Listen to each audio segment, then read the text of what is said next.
안식 후 첫날 일찍이 아직 어두울 때에 막달라 마리아가 무덤에 와서 돌이 무덤에서 옮겨진 것을 보고 시몬 베드로와 예수께서 사랑하시던 그 다른 제자에게 달려가서 말하되 사람들이 주님을 무덤에서 가져다가 어디 두었는지 우리가 알지 못하겠다 하니 베드로와 그 다른 제자가 나가서 무덤으로 갈새 둘이 같이 다름질하더니 그 다른 제자가 베드로보다 더 빨리 달려가서 먼저 무덤에 이르러 구부려 세마포 놓인 것을 보았으나 들어가지는 아니하였더니 시몬 베드로는 따라와서 무덤에 들어가 보니 세마포가 놓였고 또 머리를 쌌던 수건은 세마포와 함께 놓이지 않고 딴 곳에 쌌던 대로 놓여 있더라.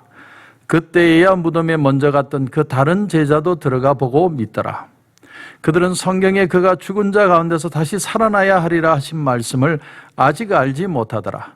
이에 두 제자가 자기들의 집으로 돌아가니라. 아멘. 헬렌 켈러는 아주 어릴 때 그녀의 시력을 잃었습니다. 그런데 7살 때 그녀가 만났던 앤 설리번 선생님으로 인해서 그녀의 인생이 완전히 반전이 되죠. 그래서 나중에 자서전을 적죠. 헬렌 켈러가. 그 책이 사흘만 볼 수 있다면 그 책 속에서 자기가 만약에 눈을 뜬다면 딱 두 가지를 보고 싶다고 표현을 했어요. 첫째는 하나님이 만드신 이 아름다운 세상을 한번 보고 싶고, 두 번째는 앤 설리반 선생님을 꼭 보고 싶다. 그럴 정도로 그녀의 인생을 완전히 바꿔놓았죠. 근데 그 책의 내용을 보면 이런 내용이 나옵니다. 나를 처음 만나주시던 날 선생님은 나를 안고 방에 들어가 예쁜 인형을 손에 쥐어주었다. 그리고 내 손바닥에 인형이라고 글을 써주셨다. 내가 인형이라는 단어를 쓰게 되었을 때 나는 너무 흥분해서 엄마에게 달려갔다. 엄마, 내가 글씨를 쓸 수 있어요.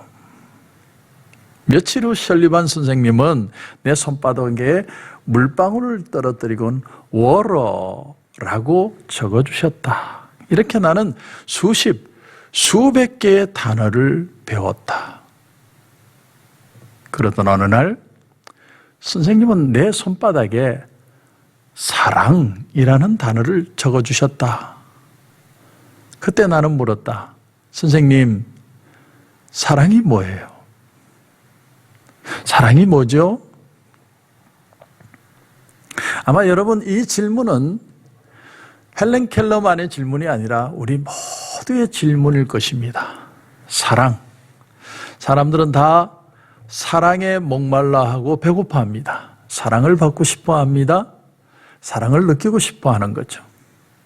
저는 초창기에 우리 교회를 시작을 하면서 지금까지 바꾸지 않는 우리 교회의 표가 있습니다.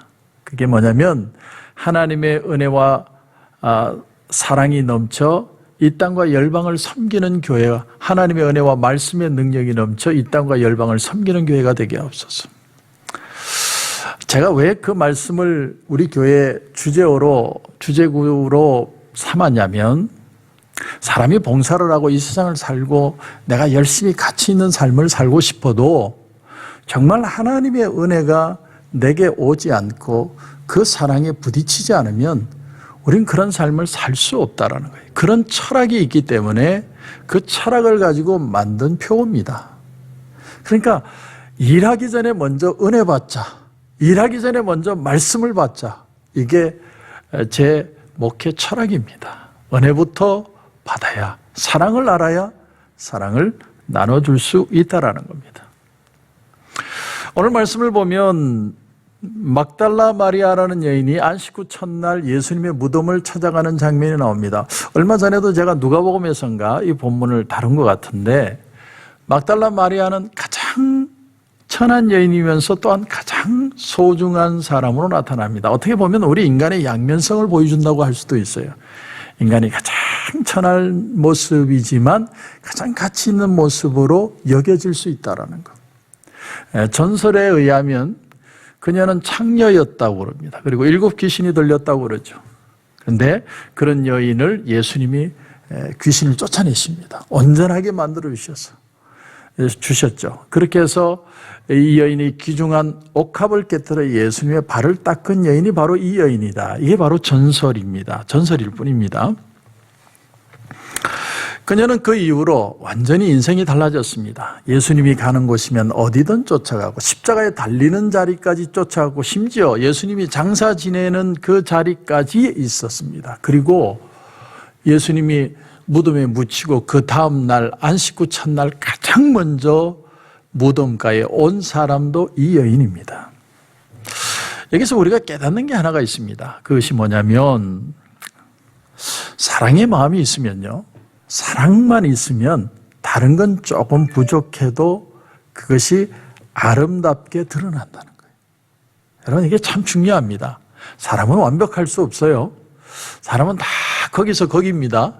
그런데 사랑만 있으면 덮어진다는 거예요. 우리가 이 사랑을 좀 배워야 합니다. 이 세상의 모든 싸움을 가만히 보십시오. 다 사랑이 없어서 싸우는 거예요. 사랑이 없어서. 오늘 마리아의 이 방법도 사실은 잘 된 게 아니에요. 예수님이 살아계실 때 십자가를 지시기 전에 내가 부활한다는 얘기를 몇 번을 얘기를 했어요. 그 제자들 가운데서 이 막달라 마리아도 들었습니다. 그러나 지금 이 여인은 향유를 가지고 찾아간 거예요. 다시 말하면 예수님의 시체에 향유를 바르기 위해서 간 거예요. 그러니까 예수님의 부활을 못 믿고 있는 거죠. 그런데도 주님은 그 부족한 사랑을 받아주십니다. 가장 먼저 그 여인을 만나주시죠. 여러분, 그렇습니다. 사랑은 조금 부족한 것을 덮어줘요. 사랑이 있을 때 모든 사람, 모든 상황, 모든 관계가 부드러워집니다. 모든 것의 제일은 사랑입니다. 오늘 우리에게 가장 필요한 게 뭐냐면 하나님의 은혜를 통한 깊은 사랑이 부딪히는 거예요. 주님의 그 십자가의 죽으심이 내게 얼마나 귀한지를, 그 사랑을 깨달아야 내 가치를 알게 되는 거죠. 내 가치를 알아야 이 세상을 살아야 될 분명한 가치와 이유를 발견하게 되는 겁니다. 그것이 우리의 삶의 어떤 의미라는 것이죠. 자, 이스라엘 백성들은 대개 사람의 장례를 지내고 나면 가장 사랑하는 사람이면 3일 동안을 무덤가를 찾아간다고 합니다. 이건 그 사람들의 어떤 전통적인 생각 때문에 그래요. 사람이 죽으면 영혼이 언제까지 바로 떠나는 게 아니라 언제까지 머물러 있느냐면 자기 얼굴이 썩어서 형체를 볼 수 없을 때까지 영혼이 머문다고 생각해요. 그래서 한 3일 정도. 그래서 우리가 사람이 갑자기 이렇게 세상을 떠나면 한 30분 정도는 말조심하라고 그러잖아요. 왜냐하면 영혼이 한 30분 정도는 머문다고 생각을 하니까. 그처럼 이들도 한 3일은 자기 얼굴의 형체가 다 썩어서 없어질 때까지는 영혼이 머물러 있다고 생각하기에 사랑하는 사람이면 그 시체가 있는 무덤을 찾아온다는 거죠. 사흘 정도는. 유대인들은 안식일을 거룩하게 지켜야 되기 때문에 안식일을 지키고 그 다음 첫날 새벽에 온 거예요. 오늘 1절을 여러분 다시 보십시오. 안식 후 첫날 일찍이 아직 어두울 때에, 원문에는 사경쯤 이렇게 표현합니다. 여러분, 이 유대인들은 밤을 4수로 나눕니다. 이른밤, 그 다음에 중간 저녁, 그 다음에 아주 깊은 밤, 그리고 새벽, 이렇게 4수로 나뉘는데 군인들이 보초를 설 때도 이 시간에 바꾸는 거예요. 그래서 사경은 우리 시간으로 하면 새벽 3시에서 6시 사이입니다. 아주 칠흑 같은 어둠이 있는데 아주 어두운 밤에 한 여인이 주님을 찾아간 겁니다. 그 주님을 찾아가는 그 애틋한 마음, 그것이 사랑이라고 표현을 할 수 있는 거죠. 물론 연민의 정이었지만. 요한일서 4장 18절에 보면 사랑 안에 두려움이 없고 온전한 사랑이 두려움을 내쫓나니 두려움에는 형벌이 있음이라. 두려워하는 자는 사랑 안에서 온전히 이루지 못하였느니라. 사랑 안에는 두려움이 없다. 여러분, 두려움이 없다는 얘기를 요한일서에서 합니다. 이 말씀이 참 우리에게 중요합니다. 우리의 마음엔 두려움이 있죠. 왜? 코로나 바이러스가 두렵거든요. 우리는 과연 하나님의 사랑 안에 깊이 잠겨 있을까? 우리는 한 해를 마무리하면서 다시 한번 돌아봐야 됩니다. 세상 만사가 아무리 바뀌어도, 환경이 아무리 달라져도 사랑에 빠져 있는 사람은 별로 신경 쓰지 않습니다. 사랑에 취해 있는 사람은 다른 일들이 두렵지 않다는 것이죠. 유명한 주석가인 벵겔이라는 신학자가 그래서 이런 말을 했습니다. 사랑과 믿음의 4단계를 얘기했는데 참 재밌습니다. 여러분 한번 들어보십시오. 사랑도 두려움도 없으면 그것은 무지합니다. 사랑 없이 두려움만 있으면 그것은 율법이다. 그리고 사랑도 두려움도 둘 다 있으면 그것은 갈등이다. 그런데 두려움이 없는 사랑, 그것이 바로 믿음이다. 이렇게 표현을 했습니다. 멋있는 말이라고 여러분 생각하지 않습니까? 사랑이라는 건요, 억지로 갈취할 수 있는 게 아니에요. 내가 막 애쓰고 떼쓴다고 그런 사랑을 경험하는 게 아니에요. 하나님의 사랑이 우리에게 이렇게 주어져야 됩니다. 참 깊이 깨닫는 거죠. 하나님이 나를 너무너무 사랑하신다. 저는 그 하나님의 사랑을 느꼈을 때 여러분에게 간증을 몇 번이나 했기 때문에 하지는 않겠지만 너무 울었습니다. 4시간을 울었어요. 나는 태어나서 그렇게 많이 울어본 적이 없을 정도로 내가 너를 사랑한다는 그 음성을 내가 듣는 그 4시간 동안 얼마나 울었는지 몰라요. 하나님의 사랑은 경험한 자만 압니다. 경험 안 한 사람은 몰라요. 사랑하는 성도 여러분, 주님은 지금도 주님을 간절히 사모하는 영혼을 찾으십니다. 얼마나 주님을 사랑하는 그 뜨거움이 있는가, 주님은 그것만 보세요. 그 사랑을 경험하셔야 돼요. 그게 우리 믿는 자들에게는 얼마나 중요한지 몰라요. 무슨 논리든 상식이든 옳고 그름이든 그보다 더 귀한 건 사랑이에요. 사랑. 자, 그런데 오늘 1절을 다시 보십시오. 하반절을 보니까 돌이 무덤에서 옮겨진 것을 보고, 무덤에 갔는데 막달라 마리아가 무덤에 돌이 옮겨졌다는 건 시체가 없어졌다는 거죠. 놀래가지고 없어졌으니까 주님의 제자를 향해 달려갔습니다. 그런데 베드로와 요한에게 달려간 거예요. 그리고 요한은 자기를 가리켜서 예수님께서 사랑하시던 그의 제자, 이렇게 표현을 합니다. 아주 겸손한 표현이죠. 나라고 표현하지 않고 자기를 감추고 있습니다. 근데 베드로와 요한이 달려갔는데 그 무덤을 보고 어떻게 표현하냐면, 시체가 없어졌네? 그리고 돌아가 버려요. 참 아이러니하죠. 예수님이 그렇게 부활하신다고 얘기를 하고, 그렇게 제자들에게 간곡히 부탁을 했는데, 없어졌네? 그리고 가버린 거예요. 근데 예수님의 2 제자 베드로와 요한, 요한이 요한복음을 적으면서 그 아픈 마음을 가지고서 이 글을 기록하고 있다는 걸 여러분 느끼셔야 돼요. 그런데 요한과 베드로가 떠난 뒤에도 여전히 누구는 남아있느냐? 마리아는 남아있습니다. 마리아는 울면서 그 자리에 있는 거예요. 예수님의 시체가 어디 갔느냐? 없어졌는데 떠난 사람이 있고, 없어졌는데 버티고 있는 사람이 있어요. 저는 여기서 아주 중요한 얘기를 하나 하고 싶습니다.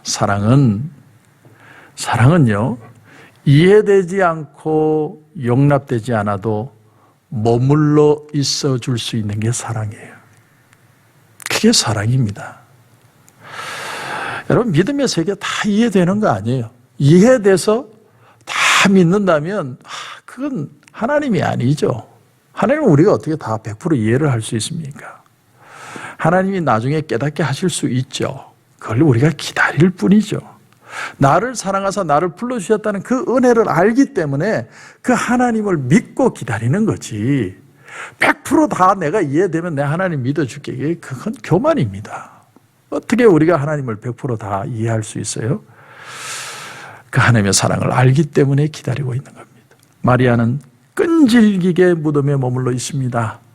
예수님의 시체를 찾겠다는 그 일념 하에 울면서 버티고 있는 거예요.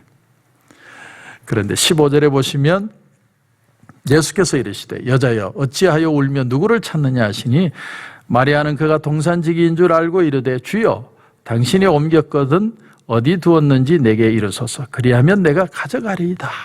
이걸 보면 예수님 못 알아보고 있는 거예요. 그러니까 예수님을 연민의 정만 가지고 보고 있다는 거예요. 그러니까 예수님을 못 나타났는데도 못 알아봐요. 혹은 부활하신 예수님의 모습은 우리가 못 알아보는 모습일 수도 있겠다는 거예요. 영안이 밝아지지 않으면 절대로 볼 수 없다는 뜻도 됩니다. 어쨌든 이 여인은 연민의 정으로만 주님을 보기에 주님을 발견하지 못하고 있습니다. 근데 주님이 뭐라고 그러세요? 16절에 보면 마리아야, 주님이 그녀의 이름을 불러줄 때 그녀는 깨닫습니다. 주님인 것을 발견하게 되죠. 부활하신 주님을 드디어 만납니다. 여러분, 오늘 말씀을 정리합니다. 한 해를 우리가 보내고 있습니다. 이제 이틀 남았는데 그렇습니다. 내가 좀 부족해도 또 좀 믿음지 않아도 또 좀 이해가 되지 않아도 여러분 머물러 계십시오. 나도 실수 많은 사람인데 내가 지금 내 삶에 일어나는 일이 다 이해가 안 된다고 떠나버리면 어떻게 하나님의 뜻과 하나님의 사랑을 깨달을 수 있겠습니까? 머물러 있는 겁니다. 그러면 하나님이 우리의 이름을 불러주실 때가 옵니다. 나는 그걸 분명히 믿습니다.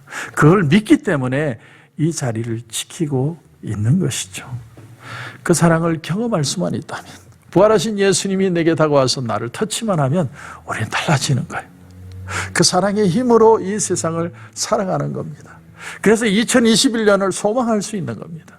여러분, 묵은 때를 벗겨내는 것처럼 우리의 부정과 부족함은 벗어내야 되지만 그러나 자리를 떠나지 마십시오. 믿음으로 이 자리를 지키고 끝까지 승리하며 하나님의 사랑으로 다시 일어나는 저와 여러분이 되시길 주님의 이름으로 축원합니다. 기도드리겠습니다. 하나님 은혜를 감사합니다.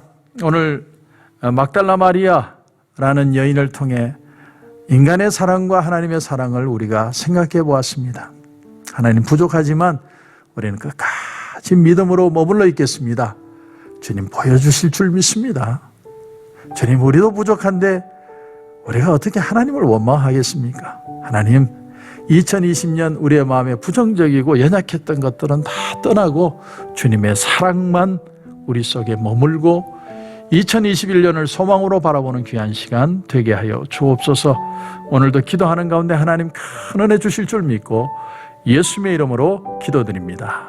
아멘.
you.